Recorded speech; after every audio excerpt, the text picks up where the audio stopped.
and welcome to the Glow Studio podcast. My name is Emma. And I am Amelia. Thank you for tuning in and listening or watching us today. If you're watching us on the video platform, this is episode 0. This is our introduction. We're here to tell you a little bit about who we are as humans, what we do, how we came into this space, whether you're a professional hair or makeup artist or whether you are a bride that is using us or maybe just getting married. Just, maybe we're not one of your vendors, but we're here to just give you a little bit of insight about how we started and why we're here, right now.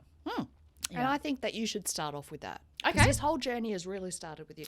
And to sort of let you guys know, we've been best friends. For 16, 17. Probably longer. Maybe 18 years. Probably We've got longer. a fair bit of banter. We've got lots of stories. Lots of stories. So we'll try to keep it short for you guys. But this episode in particular, it's literally, we're just going to give you a quick overview of who we are. That's right. Get to know us. Yep. So how did we get here? How did I get here to start with? So I'm a beauty therapist by trade. I finished school. I went straight out of school. I always loved, even in my teen years, as soon as I could get my hands on some Maybelline matte mousse at Priceline, mate, I was there. I was there, and I was all about all the shades of orange. And anyone who grew up in the 2000s will relate to that. I'm showing my age, but yeah. So beauty and makeup have always been really important to me, and I don't know why they've been important to me. It's not that I'm an exceptionally vain person. No, it's you're not vain. Not that there's anything wrong with vanity. It's just something that I kind of get. It resonates with me. It makes sense, and I like it. I like the fact that I get to play with makeup. It's a great job, and it always sort of interests me. So, yeah, I left high school. I went and did a diploma in beauty therapy. I worked in some of Brisbane's most leading day spas. And again, day spas for me was really crucial in building a lot of what we do today, which is about that luxury service, and really, setting those expectations and exceeding them, in terms of the quality of the work as well as the customer service. And day spas really brought that out of me, and making sure that you can relax and you can enjoy it, because I think in those moments they're really important. No matter what's going on in your life, that you could just have a little breather and have a little bit of a chill time, and you can walk out almost feeling $1 million and forget about all the crap that you had carrying when you walked in. So I started in working in day spas. I ended up working in a number of day spas, number of beauty salons, very well known beauty salons. I won't drop names. And I loved it. I absolutely loved my work. But due to some lifestyle situations, I was in a relationship where my husband at the time was working exceptionally long hours. He was, working almost like mining type hours. And beauty salons and day spas, you are required to do weekend work. It's an industry standard. Obviously, that's when people are off work and they want to get a massage or they want to get a facial. So I couldn't work weekends because of what was going on with my husband's hours. I needed to be there at home.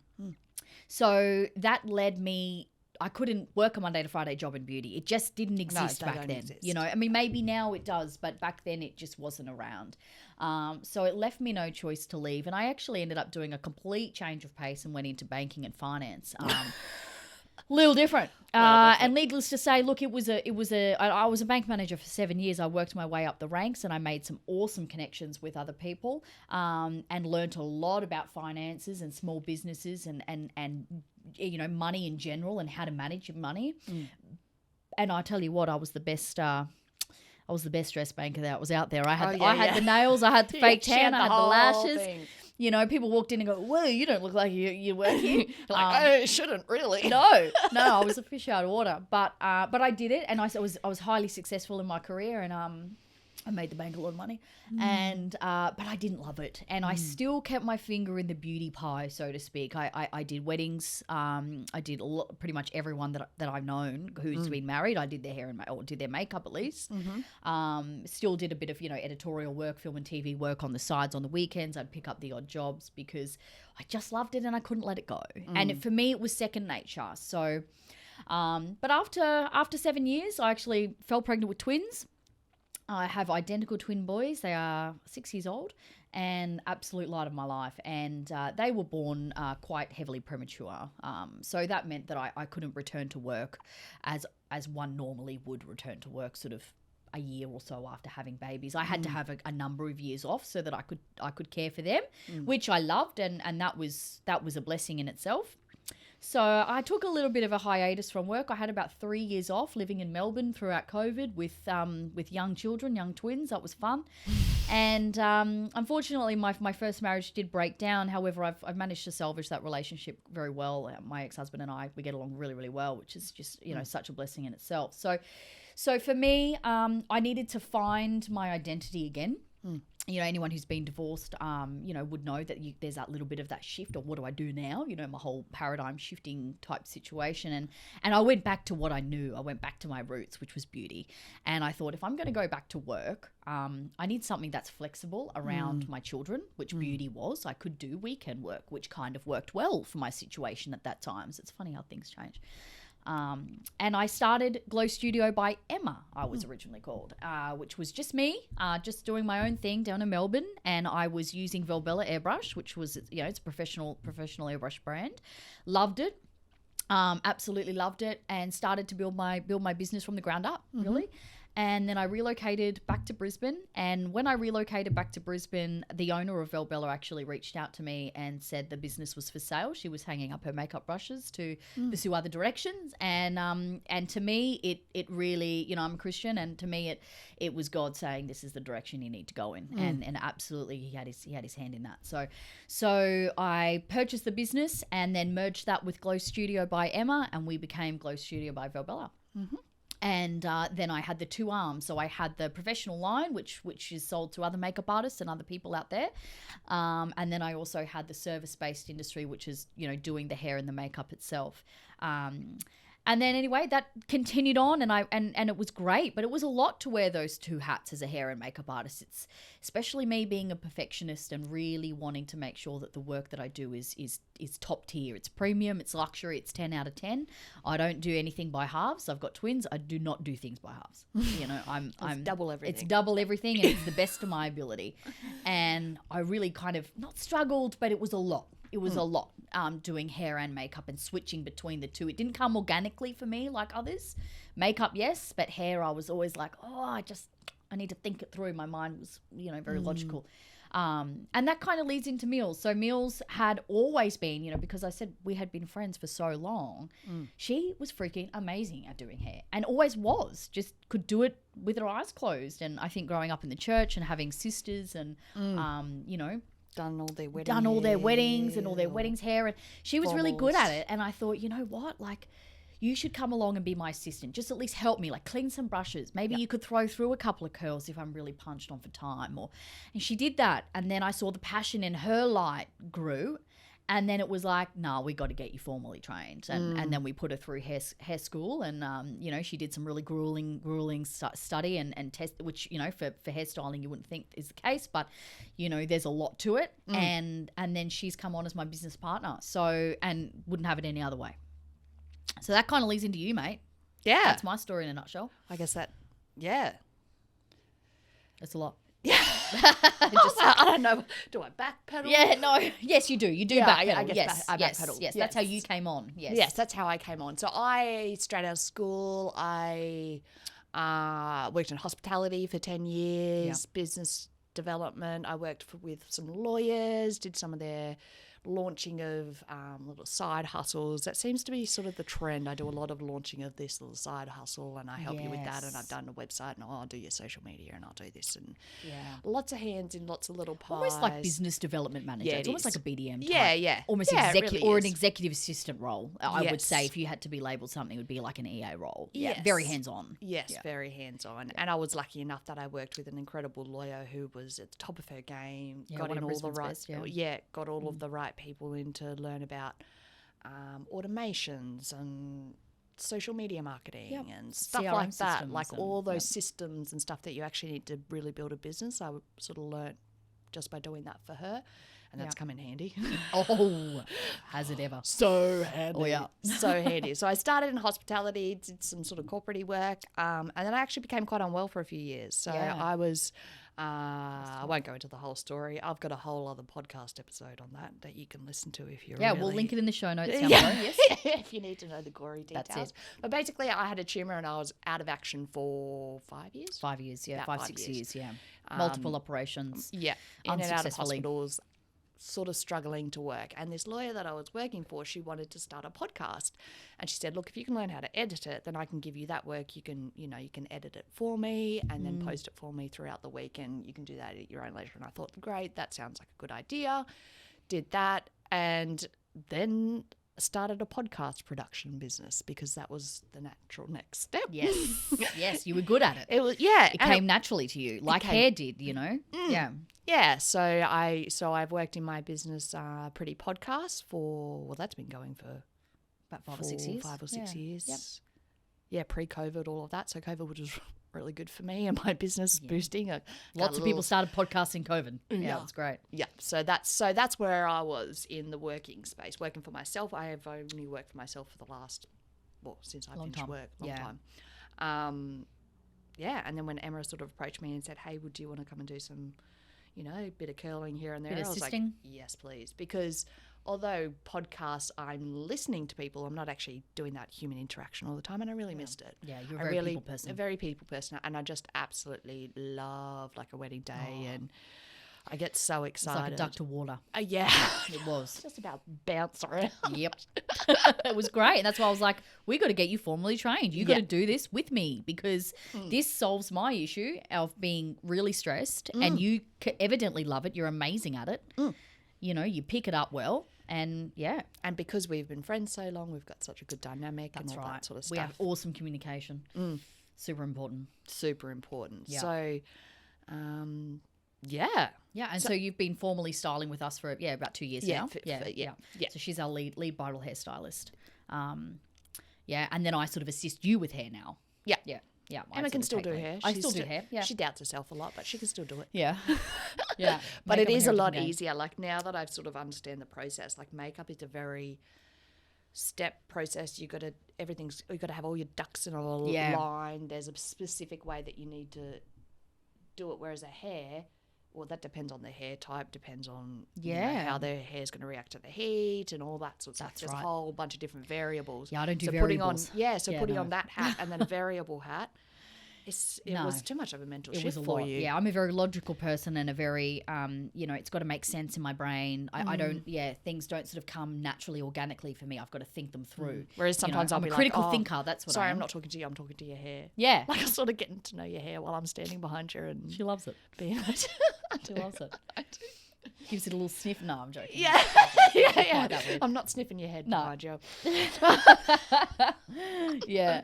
But I think all of that leads back into the history of how we came to be here. Yeah. Everything we've learnt in our past and our history has really sort of, brought us to this place. That's right. And we're very wise in it. We're wise businesswomen, not to toot our own horn, but we probably spent a good 6 months talking about whether or not we should be partners or That's not. right. Yeah. Yeah. We Pros don't and want to cons. jeopardize our friendship for anything like business that. or for money. Exactly. Yeah. That's Yeah, it. you should see our partnership agreement because I'll lace over here with all the documents, With my banking background. with all the things. We've got all the accountants set up, so we've done it really properly and really wisely. that's right. And it's beautiful. And I would love to see more friends out there. It is quite a lonely industry. So It can be being a makeup artist. And I think that brings us into our last point. If you're a hair and makeup artist that's listening, you'll know all too well. Often you're the only one on the job. You'll be working with models or you'll be working with other people, but sometimes you just want to talk to another makeup artist. What do you love about your kit? What are your top 3 products? What's something new that you just can't live without? We love this stuff so much, and often makeup artists, we do this for the passion. We don't do this for the money. We do this because we just love it. And we really want, Mills and I, again, as Christian, we're all about community, not competition. We want to build a community. We want to have a number of artists that we can reach out to, whether or not you're using our brand or not. That's got 2 licks of a difference. I mean, that would be great. If you want to hear about Airbrush training, you hit me up. That's no dramas at all. We'd love to have you on board. But community, so that we've got, people, like a network. I think there's power in that, and I think we're all artists Everyone has their own way of doing things. There is really no right or wrong unless you're double dipping mascara wands and we're going to talk. But, you know, aside from hygiene and you know, The common basic practices, stuff. the basic practices, there's no right or wrong. There's no, you do you, and that's what makes you a good artist. And it's the same as painting, you know, painting a canvas. You get two painting artists and say, paint me a forest. They're going to be totally different. 100%. Totally different. 100%. And is one going to be better than the other? No, they'll be different. So let's all come together. Or if you're a bride that's listening and you're going to move into the Bridal Series that we've just recorded, you know, again, it's so that you can understand us and so that we can help you have the best wedding day that you can possibly have. We're very much open books, maybe a little bit too open. Oh, way too open, mate. I'm sorry. Yeah, sorry about that. Yeah, I'm getting better as I got older. I'm starting to realise that not everyone needs to know everything about me, nor do they care. But yeah, no, we are open book people, and we just really love what we do. Yeah, and we want to build that. I guess so. You know, for what is our plan? What are we doing? Yeah, the podcast what's for? the podcast for? What's the point of this? So we're going to have two sides of it. So obviously, I'm a podcast producer, so this is handy. This is handy. I've never done video, so I have to say, we'll see how we go. About it. You can learn something new every time. That's right. I'm sure we'll look back at our first episode and be like, in 5 years' time, and be like, oh, what are we doing? That's here? growing and changing. You've got to evolve. You've got to start. Just get it out there. Yep. Get it out there. Man. Start somewhere. But the plan for this podcast, Glow Studio, is obviously the name of the business, but Glow Studio is also, we're going to have a whole pro series where we're going to dive into makeup. We're going to talk about the airbrush, not only our brand, potentially airbrush in general. You know, we're going to have those community conversations where, you know, we really want to build this whole network of We're going to have other people. artists come in as well. We're going to be doing 100%. guest appearances. So if you're an artist and you want to be on the show, if you've got something to add, whether, you know, we are primarily bridal makeup artists and hairstylists, but we do events and we do formals as well. The only thing that we probably don't really do a lot of, nor am we interested in, is film and TV. It's very different vibe. It's quite different. Yeah, it is quite different. In and out the door. Which it's not so much about that service. Yes. You know, for us, it's about that service. So if you feel like, you know, if you want to be a guest on our show, whether you're a wedding vendor, whether you're a photographer, a florist, a dressmaker, another hair and makeup artist, mate, we are all open. So reach out to us. You can do that. Where to find us? You can do that. Reach out via email. admin@velbella.com. Okay, you'll be able to reach both of us that way. You can also head to our websites. Now, if you are a pro and you're interested in working with us with Airbrush, go to velbellaairbush.com.au. We also have Instagram at Velbella Airbrush, on Facebook as well. Or if you are a bride and you're wanting to connect with us, even if you're not one of our clients, even if you're not one of our brides, but you've got a question about weddings, hit us up. We're not going to say no. We'll help you out. You know, it doesn't matter if you're in Australia, in Brisbane, or on the other side of the world. You got a question, you ask us, we'll help you. And you can do that at glowstudiobyvelbella.com.au. And also on Instagram or Facebook, we are at Glow Studio by Velbella. And just to, Velbella is spelt Velbella. It's a tricky one. But all of our websites and all of our contacts will be down at the bottom of in the show notes as well. Correct. Feel free to reach out to us. We're going to be opening up for guest episodes probably in the early new year, probably around January, February we'll be opening up. And yeah, as I said, we'd love to have anybody on board. If you're interested in your listening, hit us up. And if you're a bride and you're ready to listen to the Bride series, here's what you can expect. Episode number 1, you're engaged. Now what? Now what? What are the big things that you should be considering in your wedding planning? That's right. Navigating wedding priorities. Priorities is the key word for that. Yep. What's important to you. Episode 2, we're going to be talking about what it's like to work with us on your wedding day. So we'll give you a bit of a run through what that looks like. That may not be the same for every other hair and makeup artist. No, won't be. It's a good... I'll tell you that now. But it gives you a good overview, and there's a lot of really great tips in there for how to manage the day and all that sort of stuff. Our 3rd episode is not for brides, it's for bridesmaids. It's for bridesmaids. Maids being the key factor. The Bridesmaid Chronicles, ultimate guide to becoming the perfect bridesmaid, which we love. And we encourage anyone who's a bride to pass that episode on, share it with your friends. Anyone who's in your bridal party, send it to them so they got a really clear understanding of how to best support you. it's going to make your life a lot easier, trust me. Oh, yep. Then episode 4, we're going to talk about trials, what that means, what it's a bit like to work with us. And then finally, we're going to be talking about hair and skin prep. Yes. Because that's really important. Super important. Yep. And we Moisturize your face. Yeah, moisturize your face. Use eye cream. Use an eye cream. Wash your hair. Yes, absolutely. So yeah, how to get your skin and your hair prepped for your wedding day, or for an event. You know, it's really the same. It's the same whether it's a wedding day or it's an event or a formal. But yeah, we'll step you through what you need to do leading up to that to get ready, so that you can help us do our best work. Exactly. Ultimately, what we want is to make you feel beautiful. Yep. And naturally beautiful, or not naturally beautiful if you're so inclined. If you want, the super ultra glam cut crease, mate, I'm here for it. That's absolutely fine. Or if you want the no makeup makeup look, I can do that as well. No problems. She can do it all. I can do it all. She can do it all. Not blow my own horn. But thank you for listening. We hope you enjoy the series. Please reach out to us if you've got any comments, feedback, or if you'd love to be a guest on the show. We would be more than welcome to have you on. We are based in Brisbane, though. But we can do remote we can recording. Do remote That's fine. We can do that. Remote recordings. That's absolutely fine. Yeah. And we hope to hear from you soon. Anything else, Mills? I think that's it. No. Thank you. Awesome. Thank you. Thank you. Until next time. God bless. See you later. See ya. Bye.